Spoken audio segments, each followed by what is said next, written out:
mengenai rating dan juga kita sebagai agen reksadana. Insya Allah kita akan lakukan dalam rangka untuk mempermudah pelayanan kita pada masyarakat. Lanjut, rencana produk baru saya kira ini akan kita kembangkan dalam tahun-tahun mendatang sehingga akan lebih lengkaplah produk kita untuk bisa memenuhi pelayanan pada masyarakat luas, khususnya di Jawa Timur. Ini juga produk-produk baru yang bisa kita launching beberapa waktu yang datang. Bapak Ibu sekalian, kita perlu sampaikan di sini bahwa selama ini kita punya yang namanya idle fund ya, yang cukup signifikan. Oleh karena itu, bagaimana upaya kita untuk meningkatkan perolehan profit dalam arti bahwa kita bagaimana mengoptimalkan fungsi daripada treasury. Lanjut, yang semula treasury sebagai supporting kita harapkan ke depan bisa menjadi profit, istilahnya itu memperoleh pendapatan secara optimal. Oleh karena itu kita akan kembangkan insya Allah pada bulan Agustus kita akan launching mengenai fungsi daripada dealing room yang diharapkan bisa menjadi suatu tumpuan untuk memperoleh pendapatan lebih besar lagi secara keseluruhan. Yang selama ini mungkin terbesar diperoleh dari hasil perolehan pemberian kredit kepada masyarakat. Kalau kita lihat di sini perkembangan pendapatan sendiri dari tahun ke tahun mengalami peningkatan mulai dari 10% dan sekarang posisi bulan Juni kita sudah mencapai 15% dari pendapatan yang kita peroleh selama tahun 2030 tahun belakang.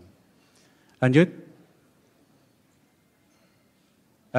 Ini beberapa kredit yang kita launching dalam tahun 2012, ada yang korporasi, ada yang juga kelas menengah, korporasi dan juga retail kita ini.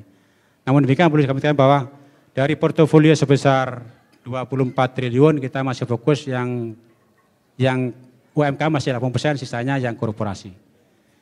Lanjut. Bapak Ibu sekalian, sebagaimana kita tahu bahwa kita harus memenuhi aturan yang sudah dikeluarkan oleh Bank Indonesia dalam waktu itu. Sekarang kita mencoba bagaimana kita bisa merubah komposisi yang semula mungkin pada umumnya BPD itu banyak di consumer loan. Jadi dengan adanya peraturan BBI 2014-26 diharapkan dalam tahun 2018 bisa berbalik yang menjadi komposisi produktif 60%, sisanya 40% di consumer loan. Oleh karena itu kami coba mengembangkan yang namanya unit mikro yang alhamdulillah sudah berjalan dengan baik dan sekarang ini sudah mencapai angka 100 miliar selama 2 bulan dan ini akan kita berikan di seluruh cabang di Indonesia. Ini program kita ke depan agar supaya program-program BBI yang sudah kita terima bisa kita kembangkan berlanjut. Target kita sebelumnya. Target kita untuk mikro kita ini tahun pertama harus mencapai 600 miliar. Berikutnya dari tahun ke tahun harus minimal 1 triliun. Nah, ekspansi kita untuk kredit mikro di samping kredit yang lainnya. Lanjut. Bapak Ibu sekalian, ini dalam rangka untuk meningkatkan kompetensi kita ini, kita sudah sejak lama, kurang lebih hampir 10 tahun mengembangkan yang namanya sumber daya manusia agar supaya punya suatu pengetahuan yang cukup dalam rangka untuk mengembangkan Bank Jatim, yaitu mulai dari program staff development program dan juga sampai dengan senior executive program. Ini kita lakukan bersama dengan para konsultan sehingga harapan kami ke depan Bank Jatim dikelola oleh SDM yang profesional dan punya kompetensi yang cukup untuk mengembangkan Bank Jatim ke depan. Lanjut. Saya kira ini mengenai grading, saya kira nggak perlu kita silakan. Ini beberapa tahapan kita untuk mencapai suatu tingkat kemampuan untuk memperoleh SDM yang cukup. Lanjut, secara global kita ini sudah merencanakan bahwa dalam tahun 2014 yang akan datang perkembangan kita total aset diharapkan meningkat sebesar 18,96%, sedangkan pinjaman meningkat kurang lebih 25,5%. Dan pihak ketiga meningkat diharapkan 24,8%. Sedangkan rasio kita harapkan CAR minimal 20,29%, LDR 84% dan sisanya diharapkan BOBO masih sekitar di 25%. Ini beberapa rencana kita yang sudah kita masukkan dalam rencana bisnis tahun 2014. Bapak Ibu sekalian, jadi saya sampaikan tadi pertama, dalam tahun 2007 kita sudah mendirikan yang namanya unit syariah. Dan alhamdulillah sudah berjalan sampai 5 tahun, total aset kita sudah mencapai kurang lebih 800 miliar. Rencana ke depan Kalau berjalan lancar sudah kita bikin semacam blueprint yang kita harapkan dalam tahun 2017 kita sudah spin off menjadi Bank Umum Syariah. Ini rencana kita ke depan dengan beberapa produk yang sudah kita sampaikan, yaitu produk giro tabungan dan lain-lain sebagainya. Ini saya kira beberapa perkembangan Bank Jatim selama kurun waktu sampai dengan 2019. Terima kasih. Assalamualaikum warahmatullahi wabarakatuh.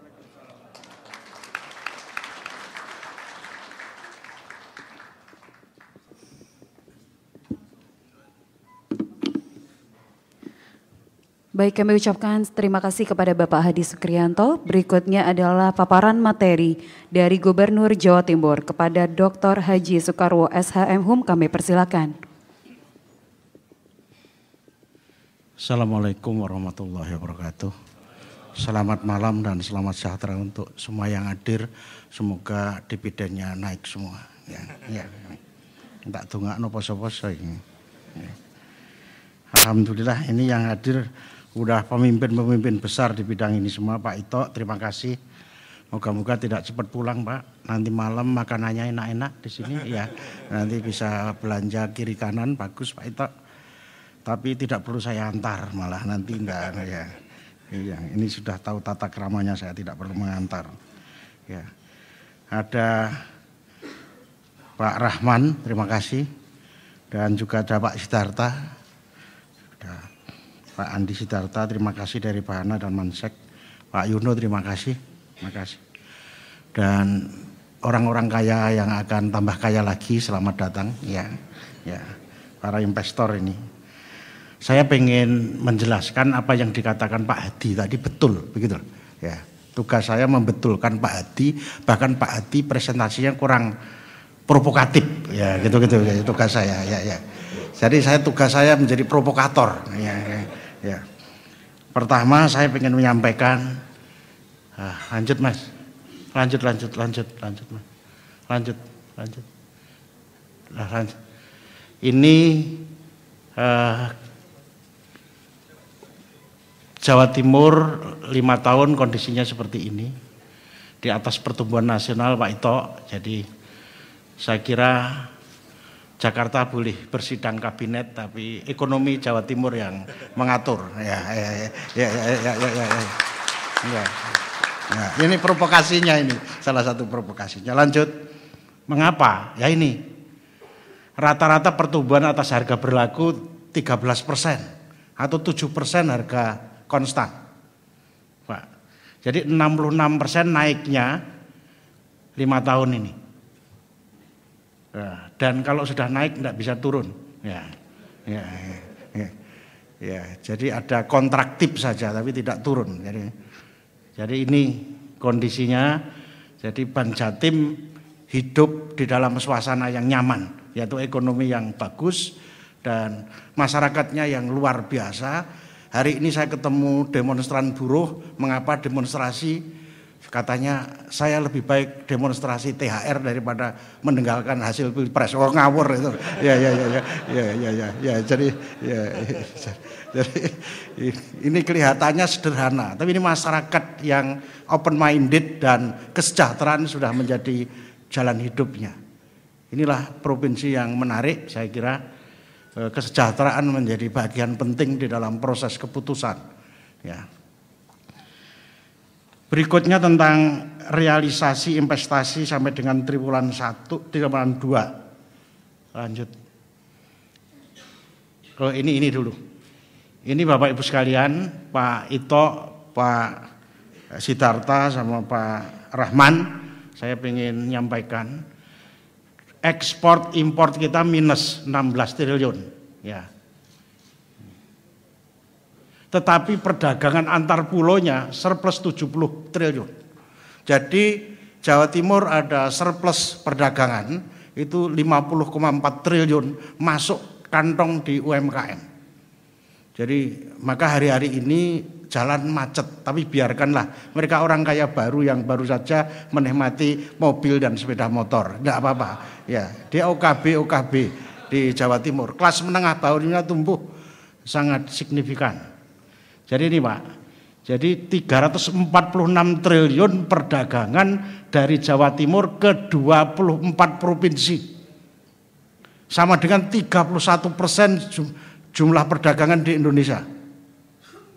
Jadi Jawa Timur sudah jadi hub terhadap trading atau ekspor dalam negeri. Jadi pengantar ilmu ekonomi harus diganti sedikit, ada ekspor ke luar negeri dan ekspor ke dalam negeri. Jadi dan impor dalam negeri. Jadi ini. Nah, ini yang kemudian dilakukan oleh teman-teman kami antara Kadin, para pengusaha, Pemda dan berbagai stakeholder untuk Jawa Timur, untuk Indonesia Incorporate. Jadi kalau ada kekurangan nikel kita dagang antar daerah sehingga kita mempunyai 26 perwakilan dagang di Jawa Timur. Ya, dulu namanya Atase Perdagangan Jawa Timur, tapi karena diprotes Menteri Dagangan kayak negara saja, begitu diganti kantor perwakilan dagang. Jadi ini fotonya. Dan tahun ini yang 346 itu kurang lebih menjadi 375 sampai 380 triliun. Artinya perdagangan plus di sini ini sudah 650 triliun. Ya. Jadi kalau kemudian bank hidup di Jawa Timur dan kemudian memberikan bunga dan ada penjaminan, ada bridging risk di insurance, saya kira ini pilihan yang baik. Lanjut. Ini yang ini izin prinsip, yang ini realisasi. Ya. Yang izin prinsip naik 94,28,18% dalam 6 bulan ini. Naik. Artinya luar negeri melihat Jawa Timur adalah sudah menjadi tujuan investasi. Kalau luar negeri saja percaya, apalagi dalam negeri. Di sini nampak sampai dengan triwulan 2 untuk totalnya 85 triliun, tetapi dari 85 itu PMA-nya 67 triliun, PMDN yang pakai fasilitas itu 17,7, itu sampai bulan 6. Ini akan realisasi tahun 2015-16 kalau izin prinsip masuk di sini. Sekarang kita lihat realisasi. Realisasi ini ada 3 komponen. Yang komponen pertama ini tidak masuk di dalam BKPM, yaitu investasi PMDN non fasilitas. Ini izinnya di kabupaten kedua, tapi juga dengan uang.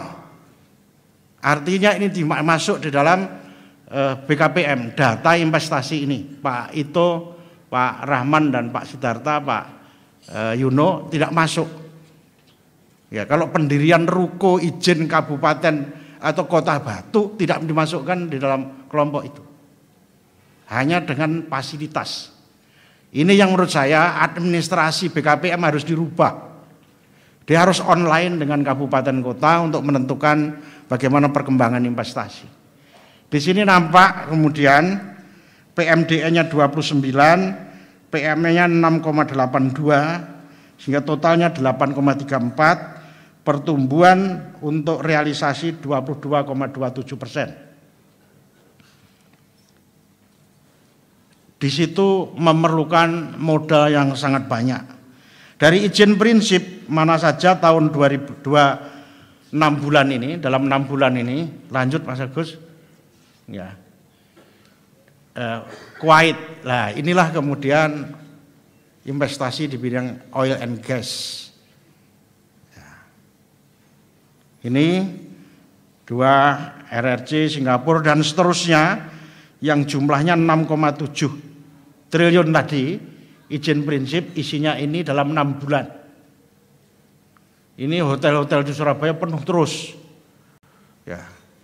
Karena tamu dari luar negeri untuk investasi, dan Jawa Timur membuat government garansi 4, yaitu 1 tentang pertanahan, 2 tentang izin, 3 tentang power plant, yang keempat tentang tenaga buruh yang demonstrasinya sopan. Ya. Kalau menggedor pabrik dan kemudian merusak pintu pabrik, kita tangkap. Ya, sudah kita membuat kontrak perjanjian dengan buruh, ngerusak, pegang. Ya, nyodok-nyodok, diinjek kakinya. Ya sudah ada perjanjian seperti itu. Ya. Lanjut ini. Realisasi seperti apa? 6,8 miliar itu. Ini realisasinya ya. Yang dari Kuwait tadi masih belum 2015-16. Ini yang realisasinya. Jenis apa saja yang disenangi di dalam izin prinsip terakhir ini? 2014 ini yang disenangi apa? Lanjut. Industri, kimia, dan farmasi. Itu kita membuat perjanjian, tolong bahan bakunya diproses di sini. Jangan sampai bahan bakunya impor. Dari 100% impor kita, 83% impor bahan baku dan penolong. 6,3 itu bahan jadi. 9% lebih adalah barang modal. Jadi yang menjadi permasalahan di dalam defisit neraca perdagangan ini adalah impor bahan baku. Dulu Jawa Timur ekspor alat listrik, karena tembaga kita kekurangan, sekarang impor alat listrik. Makanya yang harus dilakukan adalah Indonesia Incorporate, bagaimana kemudian smelter dibangun di Gresik oleh Freeport untuk tembaga. Dan sudah kita dalam proses untuk Freeport untuk tembaga, aluminium, dan berbagai bahan. Yang PMDN jenisnya yang disukai ini. Realisasinya seperti apa kemudian? Ini realisasinya. PMA-nya realisasinya adalah tentang industri makanan.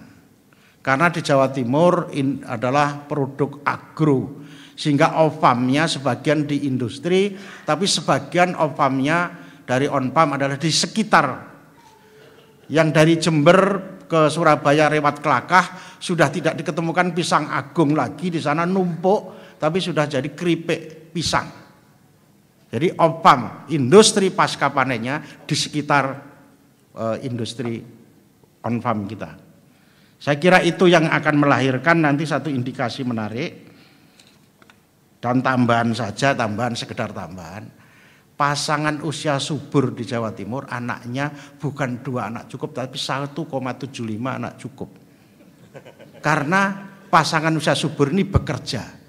Perempuan kalau bekerja cenderung anaknya sedikit, tapi kalau nganggur banyak.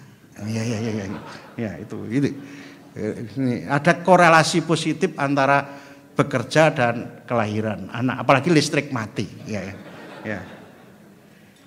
Kedua, berikutnya saya sampaikan Pak Ito tadi, masalah infrastruktur sangat penting.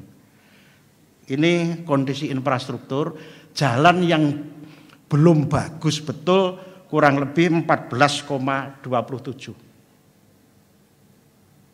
Selain itu jalannya sudah mulus, maka nanti hari raya ini indikatornya jelas, kecelakaan menurun tapi yang meninggal banyak. Karena jalan semakin bagus, kalau markanya tidak bagus itu langsung tes gitu aja. Ya. Ada yang tertawa itu merasakan kalau jalannya cuwepet ini. Jadi ini jalannya bagus Pak Ito. Jadi jalan bagus, hanya di Tanjung Bumi saja yang kurang lebih 20 kilo agak rusak, tapi semua jalan bagus. Jadi berikutnya infrastruktur berikutnya, ini gambaran tol di Jawa Timur dan kondisinya ini. Proses tanahnya itu hampir semua selesai. Memang untuk Surabaya Krian yang ada hambatan. Dah justru di tanah plat merah. Ya, agak sulit di aset di Menteri Keuangan puternya. Tapi yang masyarakat karena melakukan appraisal ulang cepat sekali prosesnya. Justru sudah selesai ini antara Ploso dan Kertosono itu sudah tinggal lewat saja, sudah selesai. Tapi bagaimana mungkin pergi ke Kediri, masuk Ploso baru ke Kertosono, mesti lewat Badut. Berikutnya tentang pelabuhan laut, transportasi laut. Ini kita benahi Banyuwangi agar semua tidak numpuk di Perak, itu di BOM, bukan di Tanjung Wangi, tapi kita alihkan di BOM Banyuwangi. Dan sudah bagus, BOM ini juga digunakan nanti untuk kapal feri dari Denpasar ke Banyuwangi. Karena Banyuwangi menjadi lebih menarik daripada NTB sekarang ini. Ya, betul. Ya, Banyuwangi sangat bagus sekali dan ada hutan yang masih bagus sekali hutan Purwo. Di sana banyak juga manfaatnya. Ada airnya yang mengalir bersih sekali. Kalau diminum itu tambah muda. Ya. Ya, kalau raup juga tambah muda. Tapi bagaimana mungkin mukanya muda, badannya tua juga tidak mungkin. Harus mandi di sana. Ya. Ini juga Jawa Timur tuh aman karena kultur ludruknya berjalan. Ya, tidak ada ludruk itu gegeran, tidak ada. Ya. Pembangunan Brondong ini juga dilakukan. Lanjut, alur barat ini dikerjakan, sudah ditenderkan. Kalau ini selesai, Teluk Lamong selesai, ini kontainer generasi ke-7 bisa masuk. Sekarang dalam rangka 13 meter bulan September, nanti kalau selesai 16 meter. Tapi di sini juga sudah ada pelabuhan di Gresik. Jadi hub betul. Saya yakin orang tidak akan mengekspor dan tidak bisa dari Jawa Tengah lewat Tanjung Mas karena rob dan tinggal 8 meter. Pasti kapalnya lewat Perak. Ya. Tanjung Tembaga Probolinggo untuk terutama sekarang untuk energi, Pak. Itu masuk di energi di situ. Lanjut yang langsung Teluk Lamong. Ini Teluk Lamong, Pak. Sudah dikerjakan. Ini sudah, ini bulan September sudah selesai ini, Pak. Ini 50 hektar, ini ditambah 300 hektar, 350 hektar. Ini tidak tracking tetapi pakai kereta api, semua double track masuk di sini, Pak. Di sini. Dan saya kira ini single window di sini. Ya. Semua nanti penggudangannya di sebelah sini sehingga lancar, zero waiting time di situ. Nanti kita tawarkan. Jadi sebaiknya tidak usah ke Jakarta. Jakarta Priok sudah penuh dan Mbah Priok ada di sana. Saya kira sudah kita takutlah, lebih baik ke Jawa Timur. Ya ke Jawa Timur. Ya lah. Ini selesai, Pak. Nanti, Pak, ini selesai semua. Ya, nanti September selesai. Ya, lanjut. Ini runway satunya lagi akan selesai 2018. 2 runway dan ini menjadi city airport, bukan hanya perkara runway, tapi disitulah di city airport ada hotel, ada Gemopolis perusahaan untuk emas, intan dan lain sebagainya 100 hektar di situ. Ini semua 4.000 hektar di sini. Ini jadi 2 runway untuk mencukupi 40 juta jumlah penumpang. Sekarang baru 17,9 juta. Ya. Ini 40 juta sehingga untuk tahun 2030 itu bisa ditampung di situ, Pak. Ya. Dan pesawatnya tidak bisa ditembak oleh siapapun di sini. Ya. Itu penting gitu. Nyampaikan itu